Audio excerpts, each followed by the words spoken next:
Welcome to this, the latest in a series of European rail journeys. In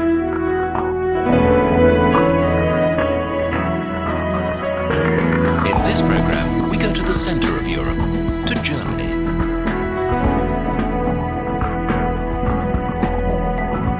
Our journey starts in Bonn, the post-war temporary capital. Then to Bielefeld, the historic city of linen.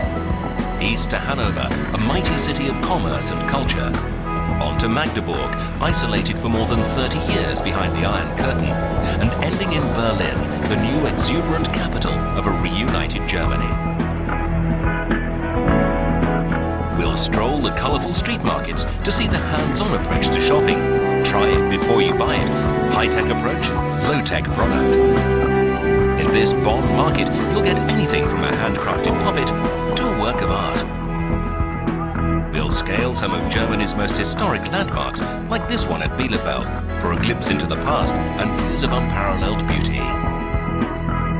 We'll discover the secrets of the thin red line running through the streets of Hanover. We'll find out why it took almost 20 years for some Germans to recover from the shock of this sculpture.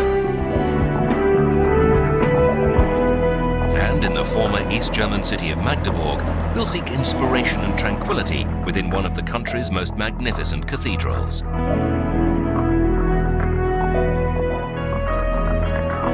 The events that started here in Berlin 50 years ago shaped the Europe of today. This is where President Kennedy announced that he was a Berliner, or did he? So your seat is reserved on this European railway journey from Bonn to Berlin. But before boarding, we have time to explore the fascinating former capital, Bonn. People have lived here for 2,000 years. Flowing through the city like a main artery, the Rhine, Europe's oldest highway, carries goods and passengers through 5 countries. Just like a pink doll's house, the picturesque town hall dominates the market square in the old town centre. Designed by the French architect Michel Levet, the 18th century Baroque building, richly decorated with gold leaf, was gutted in an air raid during the Second World War. Painstakingly restored to its former glory, the town hall is open to the public for 5 days every year. Inside, visitors can admire the many works of art, including the replica of the original 18th century Italian chandelier. Tapestries and paintings depicting Ovid's Metamorphoses line the walls. In these rooms, the Lord Mayor of Bonn receives visiting dignitaries, including foreign heads of state, who all sign the Golden Book of the City of Bonn. But Bonn doesn't take itself too seriously. Cafes are everywhere, and there's always a musician or two on hand to add atmosphere.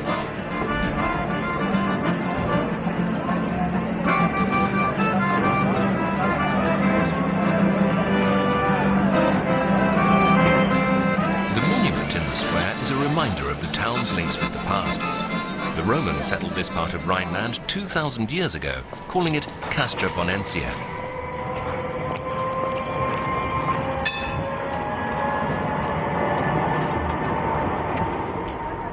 Despite the city's ever-changing skyline, the most prominent landmark is the soaring spire of Bonn's cathedral, the Munster.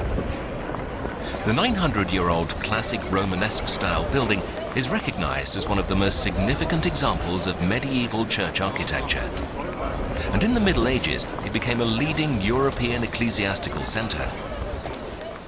Ihrer Frömmigkeitsgestaltung verschiedene Wege gingen. Denn man stand ja vor der schwierigen Frage, wie soll das jetzt weitergehen mit der Mission? In the crypt, the shrine of the 2 Roman legionnaires, Cassius and Florentius, who were martyred 17 centuries ago for their Christian beliefs.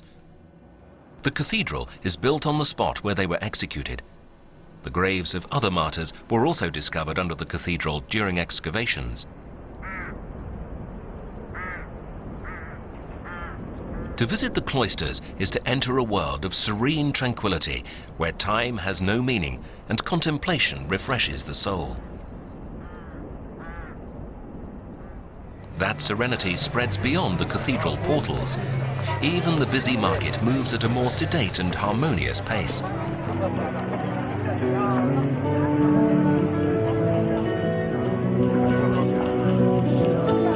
This is where the country comes to the city. The broom makers ply their trade with pride and natural ability. The product remains unchanged through the centuries.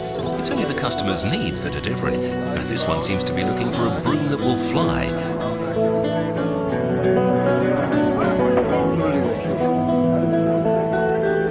The old post office building in Bonn proves that elegance and efficiency can work in harmony.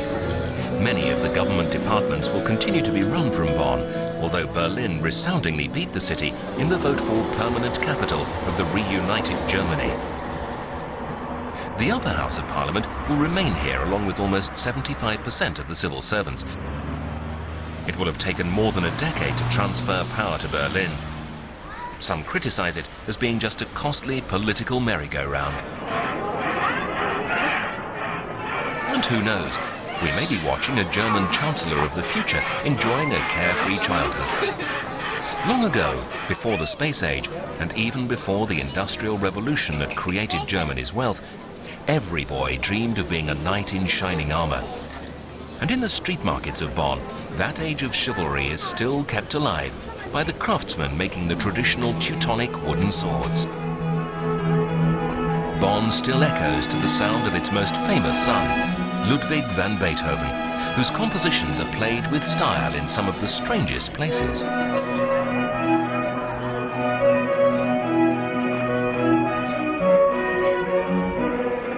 The house where Beethoven was born now contains his most treasured possessions. It provides a detailed insight to the 19th century composer, whose symphonies, concertos, sonatas and quartets are acknowledged as music's bridge to Romanticism.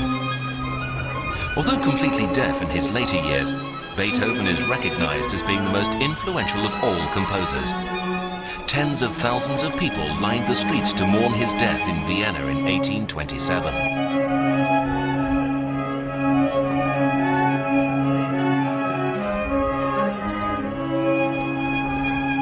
The university now uses the stylish Baroque Schloss, or castle, which was once the seat of the powerful Archbishop-electors of Cologne.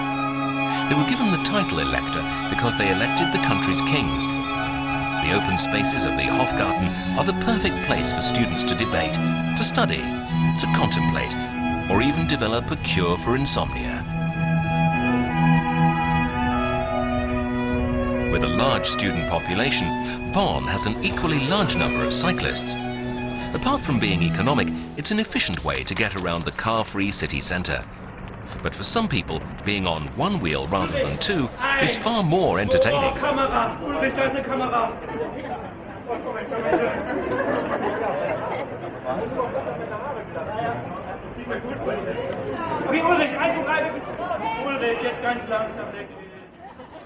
At the far end of the panoramic carriageway, 1 kilometre long and lined by magnificent chestnut trees, is Bonn's other castle, Schloss Poppelsdorf.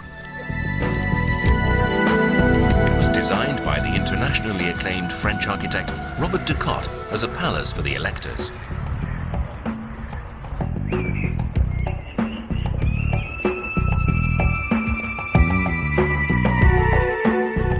The exotic botanical gardens occupy the surrounding grounds with an impressive and colourful display of plants and shrubs.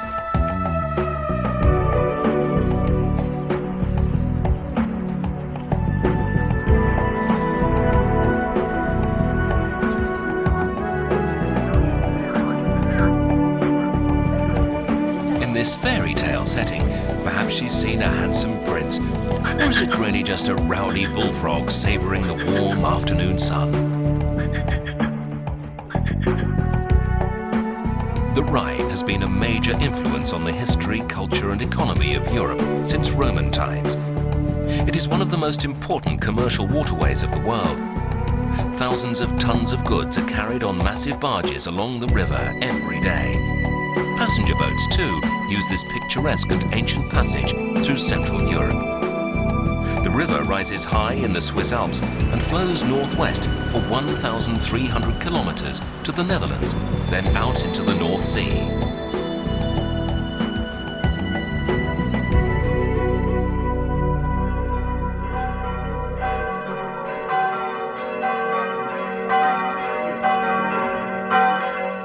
ancient bells of Kreutzenberg Chapel on the outskirts of Bonn summon the faithful to worship.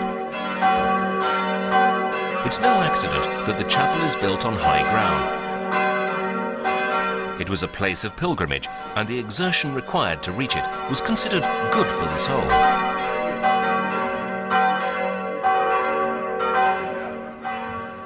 The original 17th century chapel was given a full Rococo makeover to celebrate its centenary. The lavishly ornate style cleverly contrasting with the simplicity of the religious services, some of which are held in the wooded parkland surrounding the beautiful chapel.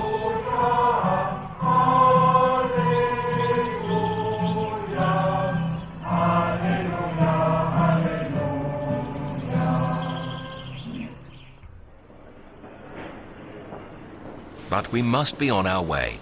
We have a fascinating journey ahead.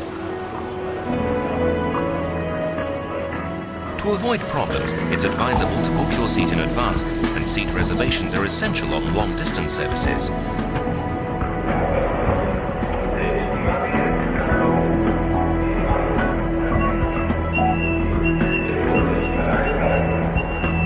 Safely aboard our less crowded intercity train, and we can relax as the privatized train system has an excellent record for punctuality.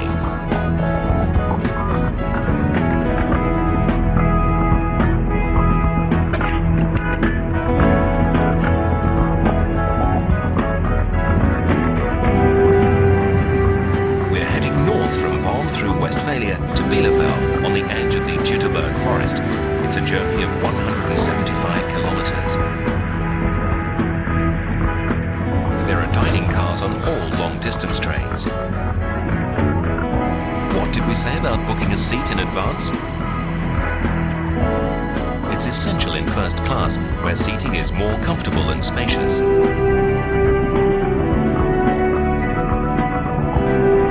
Precisely 2 hours and 39 minutes later, the intercity service from Bonn arrives in Bielefeld, the dominant and prosperous economic center of Westphalia.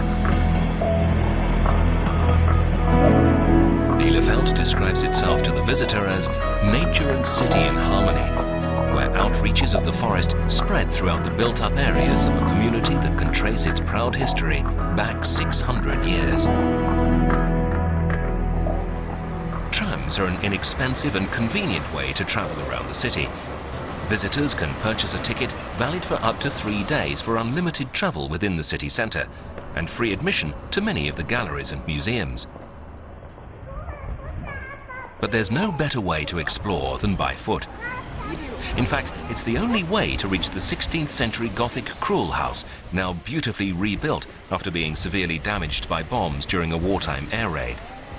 Now a shrine to the linen industry, the house, like all the others in the market square, was owned by a prosperous linen merchant.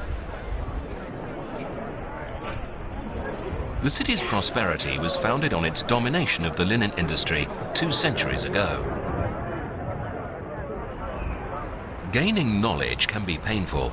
It's a steep uphill struggle to reach the statue of the man responsible for making Bielefeld the capital of the linen world.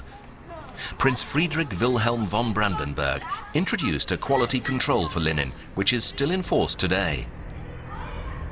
The statue stands in the courtyard of Bielefeld's oldest building, the Spire, the 13th century stronghold of the Counts of Ravensburg. The fortress was reinforced by massive bastions in the 16th century. Vast underground dungeons and passages honeycomb the whole area. From the top of the tower, we'll pause to enjoy the spectacular views of the Teutoburg forest, which stretches for 110 kilometers as it blends into the city environment. The Gothic Altstadter Nikolaikirche is the oldest in the city. Another casualty of wartime bombing, it has been completely rebuilt. Dating back to the beginning of the 14th century, the restoration was made possible by using stone from the old enclosure walls.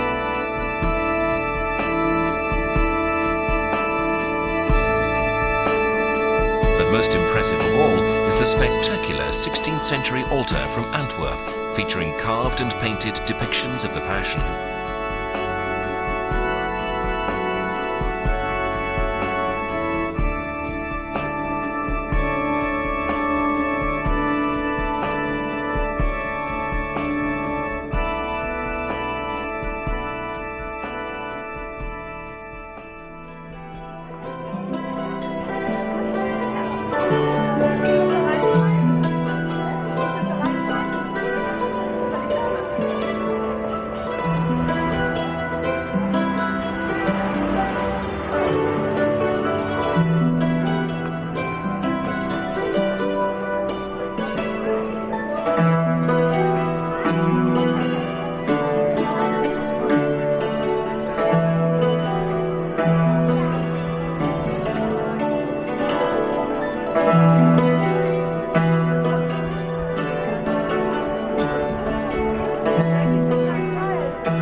Lina Weber Denkmal, the statue to the linen weaver of Bielefeld with his traditional and characteristic long pipe and walking stick.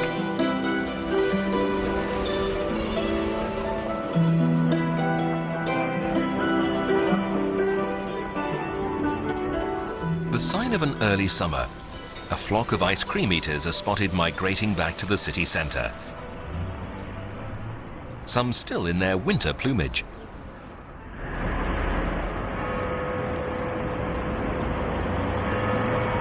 The attractive old town hall was built in the Renaissance style around the turn of the century. No longer a seat of municipal administration, it remains one of the city's most loved architectural treasures.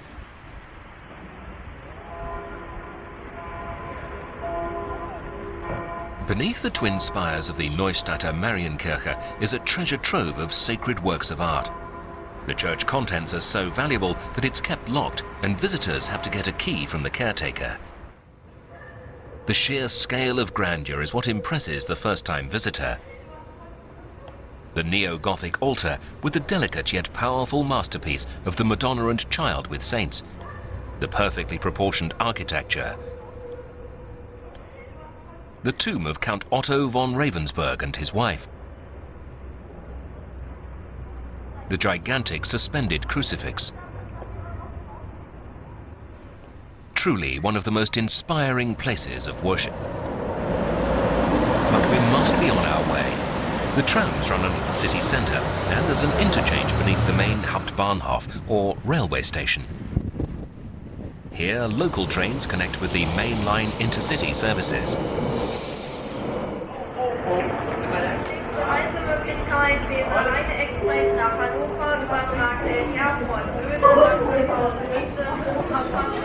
With typical German efficiency, because reservations are a must, passengers can wait at exactly the right spot to board the express, and so cut down the length of time trains have to wait in the station.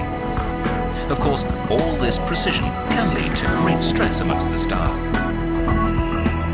Within minutes of arriving, the Intercity Express is on its way again, and we're going too.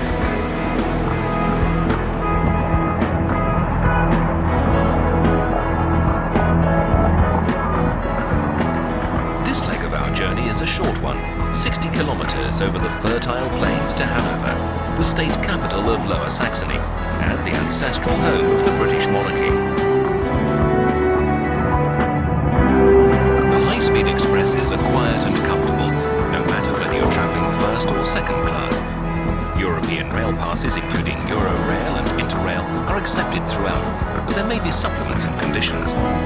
Having a rail card does not guarantee a seat, so advance booking is essential. 52 minutes after leaving Bielefeld, the express glides into Hanover Hauptbahnhof in the center of the city. Hanover has had to rebuild itself after being almost totally flattened by wartime bombing. It is now a hugely successful center of culture and commerce, the two being mutually beneficial.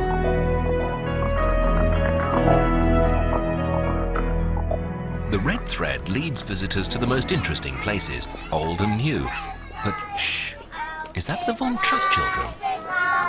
No, it's not the sound of music, just local kinder following the red thread.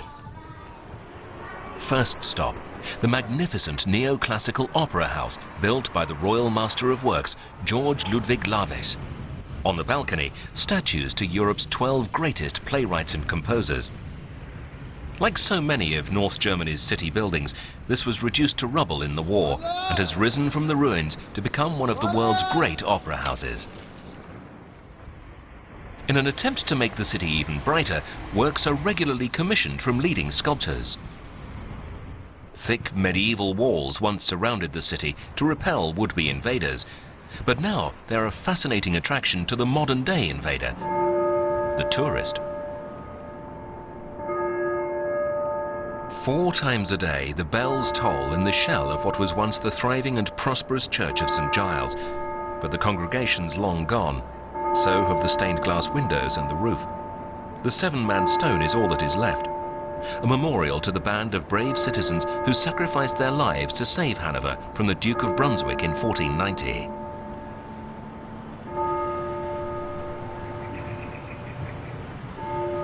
After the wartime bombing, it was decided not to rebuild St. Giles and instead leave the ruin as a powerful and eloquent monument to all victims of war and violence. Today, it is a place of peace and calm, a sanctuary of tranquility.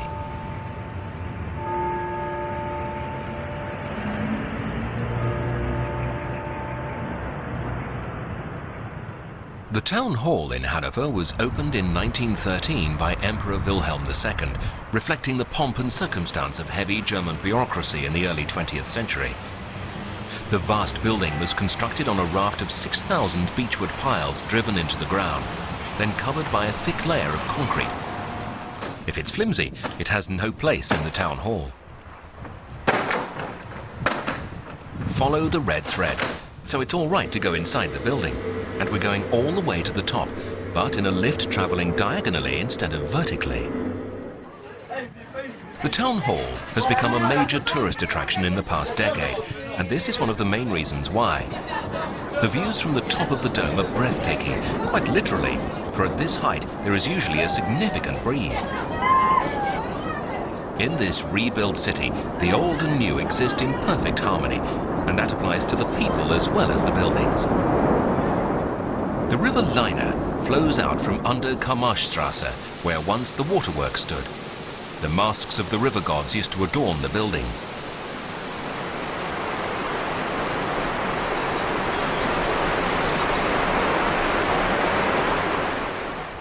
The memorial to the Hanoverian and Saxon soldiers who took part in the Battle of Waterloo, in which Napoleon was defeated by the English Duke of Wellington.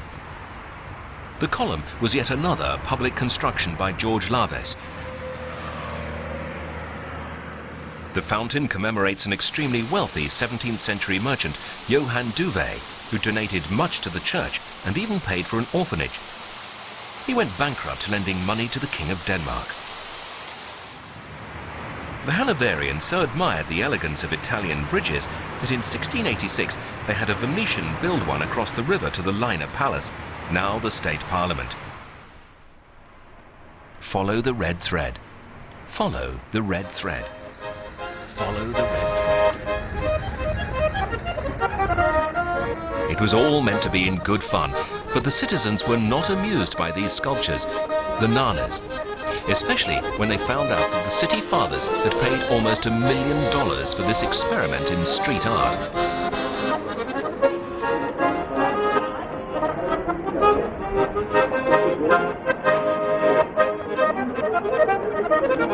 Far more successful was the art competition to find a new design for bus shelters within the city.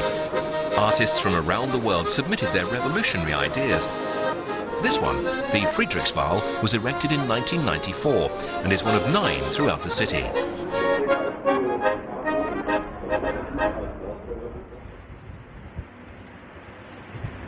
The oldest half-timbered house in Hanover stands in Burgstrasse. Here, the facades of houses that survived the war from all over the city have been brought together to create a single street of architectural heritage.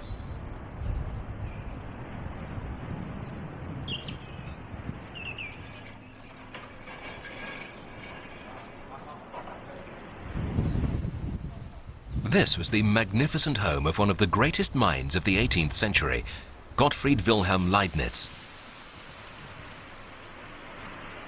He was a genius, a philosopher, linguist, lawyer, historian, statesman, and mathematician. He developed a mechanical calculating machine and the binary system of numbers, the basic vocabulary for today's computers.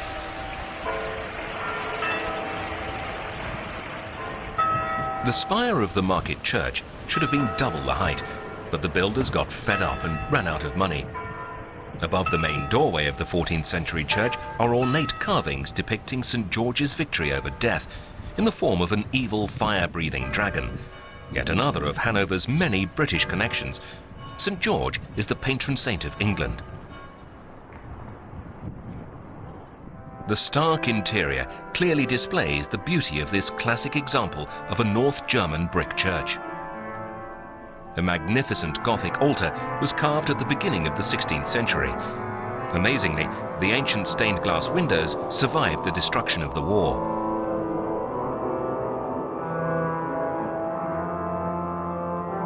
Again, a statue to St. George and his triumph over evil.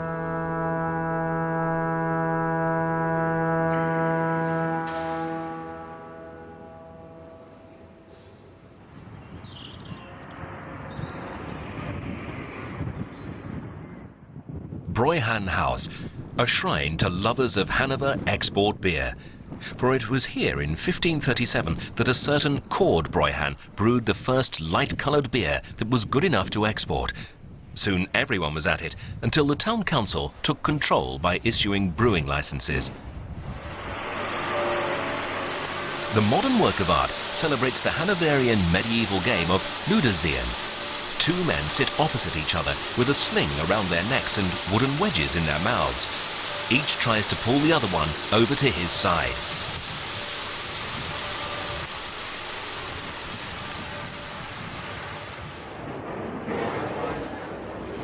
The fresh food market in Hanover is as much a joy to the eye as the appetite. It's the place for those who seek everything, from the exotic or gourmet meals to the quick snack in a bag.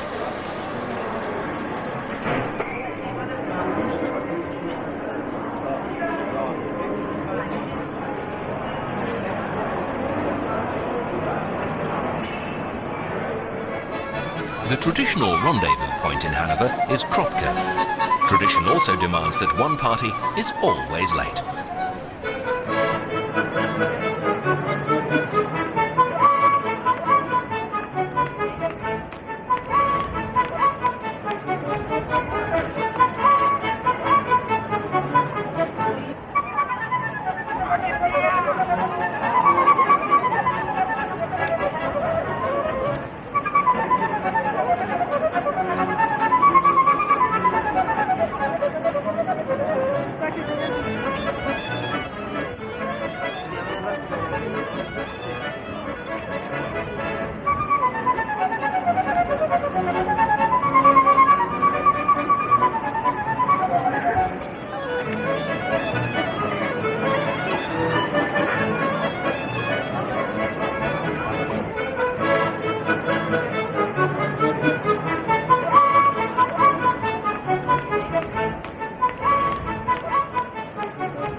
After our final look at Hanover, we have to hurry back to the Hauptbahnhof for the next leg of our journey.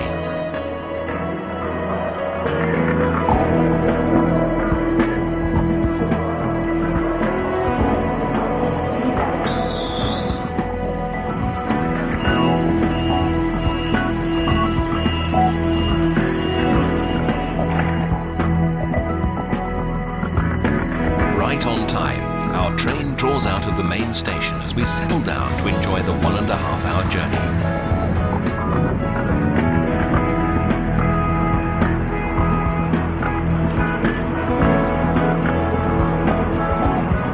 On this sector, we travel 130 kilometers from Hanover through what was the Iron Curtain to the former East German city of Magdeburg.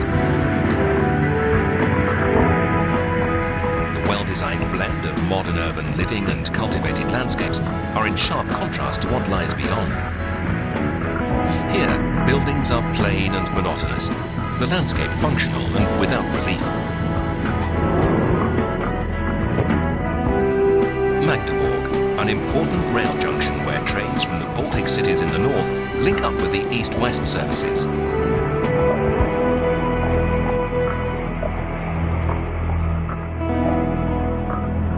Most of the centre of Magdeburg had to be rebuilt after the war, although some of the original buildings remain. But the new ones were constructed to the strict Stalinist style of the communist regime. In the Middle Ages, Magdeburg was a member of the Hanseatic League, a powerful trading and political federation of European cities. It was a very early forerunner of the European Economic Community, of which Germany is a founder member.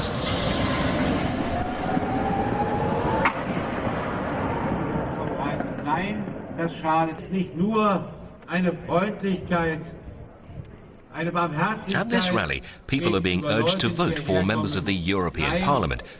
Having spent almost 40 years as part of the communist East Germany, the citizens of Magdeburg are enthusiastic in their support for a free and united Europe. Auch diesen europäischen Markt hier in Magdeburg.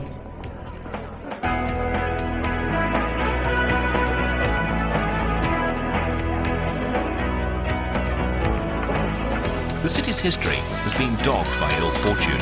It's been burned to the ground twice in wars 300 years apart, and transformed into a grey shadow of its former self by a totalitarian regime. But each time, it bounces back with new determination and vigour.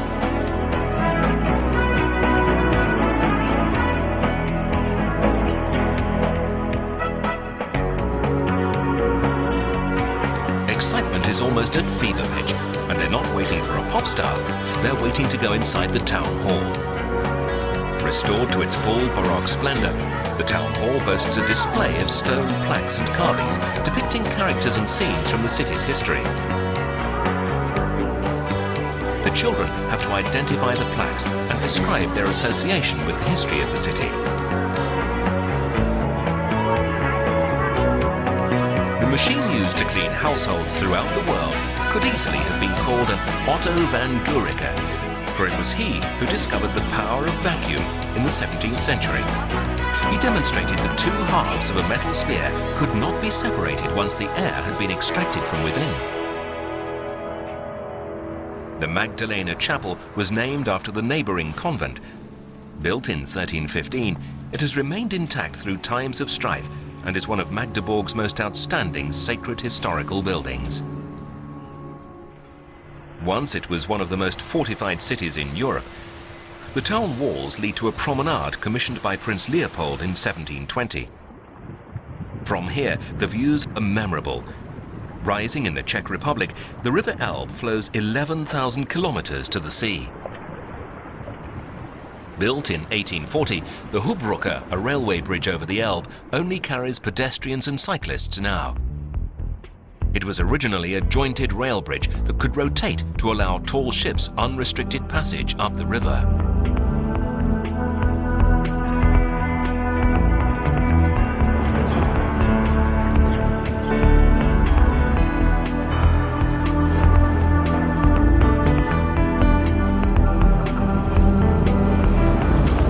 Permanently moored alongside the river, the Steamship Bottemberg, a paddle ship built in 1900, now preserved as a permanent reminder of the style of shipping which used the Elbe in days gone by.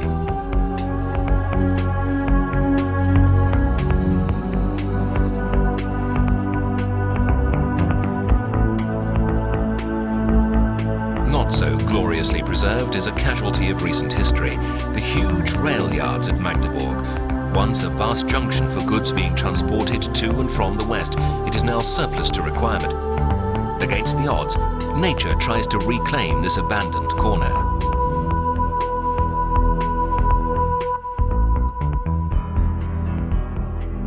Magdeburg Cathedral is the largest and oldest Gothic church in eastern Germany. It is where they buried the first German emperor, Otto the Great. It took 300 years to build and contains some of the greatest works of sculpture in Germany. The nave contains a unique 16-sided chapel found in no other church in Europe.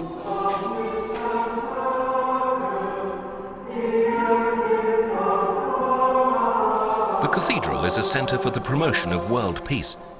Candles burn day and night beneath Ernst Barlach's controversial memorial to the dead of the First World War.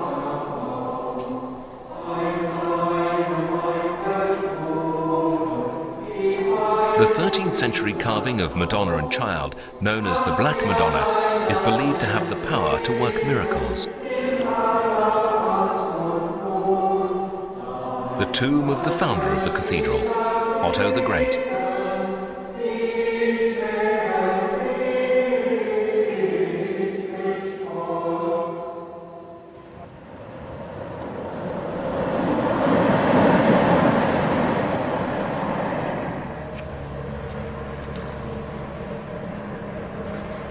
In sharp contrast, the Stalinesque-style housing estates built by the East German authorities to meet the city's growing population. Functional they may be, but despite some cosmetic changes, they remain soulless.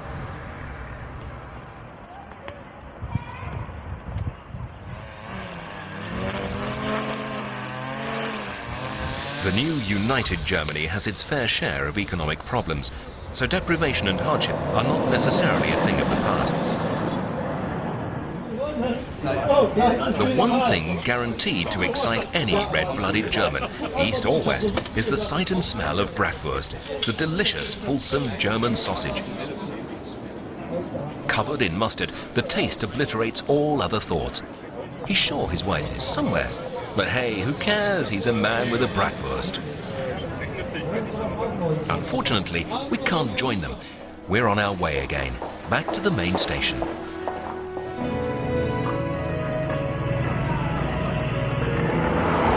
Parting is such sweet sorrow that someone's going to need a shoulder to cry on.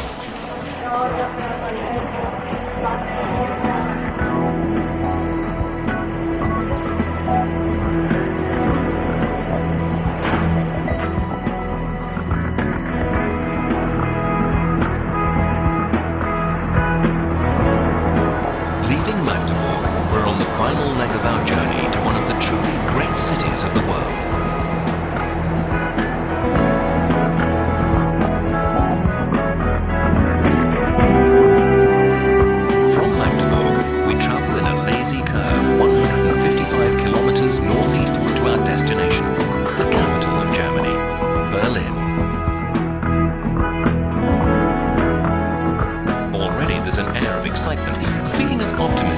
This is like no other city in Europe.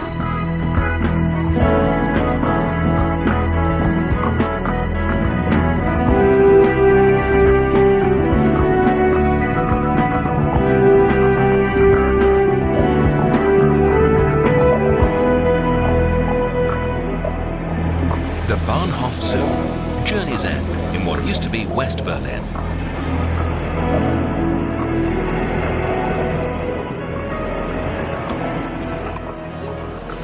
From here, there are direct services to many European cities, including Amsterdam, Brussels, Paris, Copenhagen, and Vienna. Berlin, the center of the Prussian kingdom, the economic, administrative, and cultural heart of the Weimar Republic, and in the dark days of Nazi Germany, the stronghold of Hitler's Third Reich. In Kurfürstendamm, one of Berlin's most poignant images, the Kaiser Wilhelm Gedächtniskirche, left as it was after the air raid in 1943. The remains of the 100-year-old church present a powerful yet tranquil memorial amid the hyperactivity of Berlin's daily life.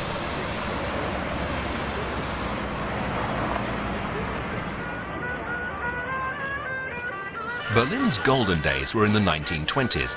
A frenetic city packed with artists, writers, cabaret stars, politicians, and wealthy excitement seekers from all over the world, all living life on the edge.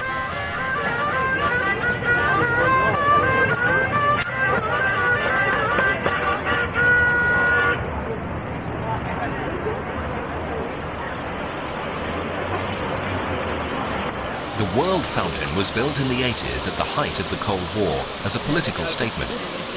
This showed that although Berlin was split in two by a concrete wall, capitalism was thriving despite being surrounded on all sides by a communist state. In reality, West Berlin was bolstered by huge financial subsidies for its high propaganda value. Nowadays, the hard sell is not to politicians, but to consumers. This is the center of the city's shopping area, where tourists spend.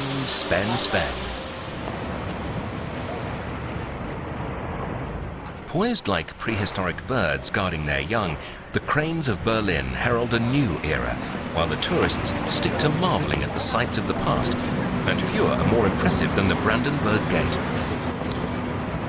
A symbol of German unity and power, it was designed as a triumphal arch for King Frederick Wilhelm II at the end of the 18th century. It is a focal point of history. Napoleon marched under the arch. It was the rallying point for the Nazi torchlight processions, and the triumphant Russians marched through it after capturing the east of the city in 1945. But when the East Germans built the Berlin Wall, the gate was kept on their side, standing in isolation and under constant Russian guard, and fittingly, this was where the Berlin Wall was finally torn down. In the Great Avenue, the street of the 17th of June, the victory column commemorating Prussia's military victories over Denmark, Austria and France 150 years ago. The 35-ton statue to the goddess of victory points towards the defeated France. It's a hard climb to the top of the tower, but 67 meters above the ground, the views of Berlin are spectacular. High above the traffic, you can clearly see over the wooded Tiergarten to the new and rapidly changing Berlin skyline. And this is where most of it is happening. Potsdamer Platz, once the heart of the city. Totally destroyed in the war, the whole area lay desolate for almost 50 years, locked away behind the wall. Now it has become the largest construction site in Europe as new buildings rise spectacularly from the barren land. It has even become a major attraction on the city sightseeing tour with specially constructed observation platforms. Artists' impressions show what the designers have in mind as a vivacious new Berlin shapes up.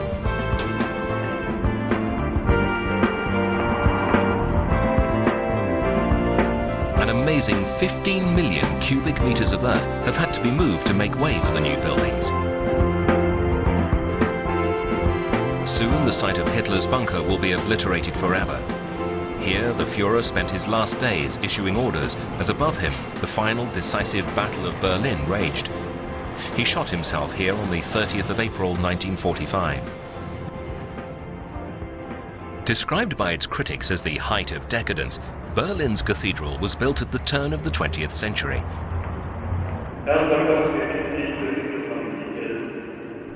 The cathedral contains two separate churches. This is the wedding church, and true to form, there's a wedding today. It's an unexpected bonus for the tourists passing through on yet another stop in their hectic sightseeing schedule. So much to see, so much to admire. The incredible works of religious art, the elaborate architecture, the sheer scale.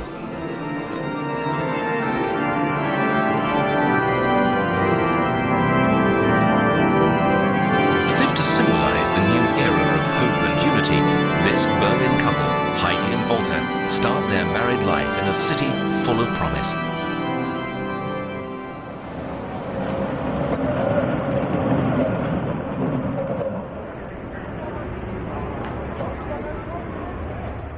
The Neptune Fountain stands in what was the medieval part of Berlin.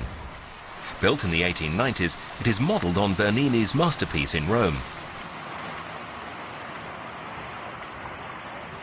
The fountain commemorates Germany's 4 great rivers, of which only 2 now remain inside the country's international borders.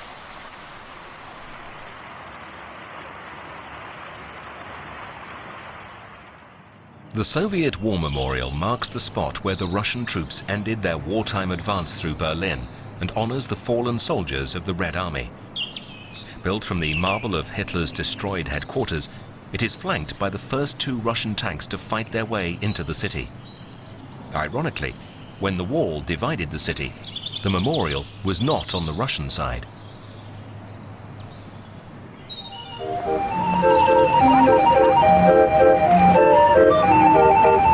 Like a relentless rhythm, the old and new in harmony and counterpoint. Here, history will record President Kennedy of America famously declaring himself to be a Berliner in 1963. But the purists say the literal translation of his phrase, "Ich bin ein Berliner," is, "I am a donut." Everywhere, there seem to be vast construction works, and this amid the certain knowledge that anything up to 5,000 tons of unexploded bombs lie uncharted in the ground. But that is not the only difficulty. 2 feet below the ground lies the natural water level, so every day thousands of gallons of water have to be pumped away, like they've been doing for the past 10 years. Very little remains of the concrete Berlin Wall, the infamous structure erected in one night in 1961 by the Soviets to cordon off their sector. Families woke to find they were separated by the wall, with no chance of leaving the east. It was to be 28 years before they were reunited under Glasnost, when the wall was torn down. Only bits remain as a reminder of man's inhumanity. It's nothing to look at now, but this is Checkpoint Charlie, the border crossing which became the flashpoint in East-West relations at the start of the Cold War.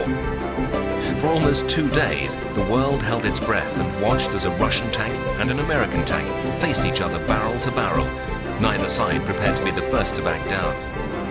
Now, tour buses pass through without a pause. The former communist regime headquarters, closed forever.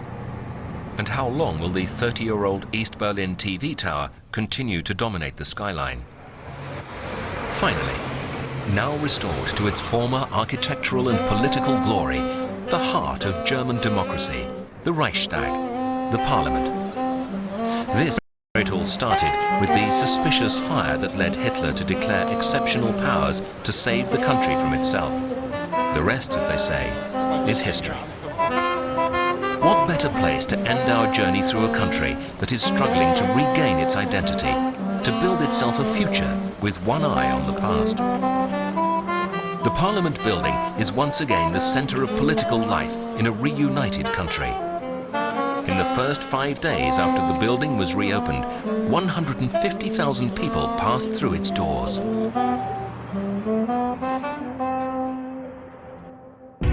So let's join the celebration of a restored democracy by viewing Berlin from a new perspective, soaring above this city on the wings of the dove of peace to see a landscape of hope and promise.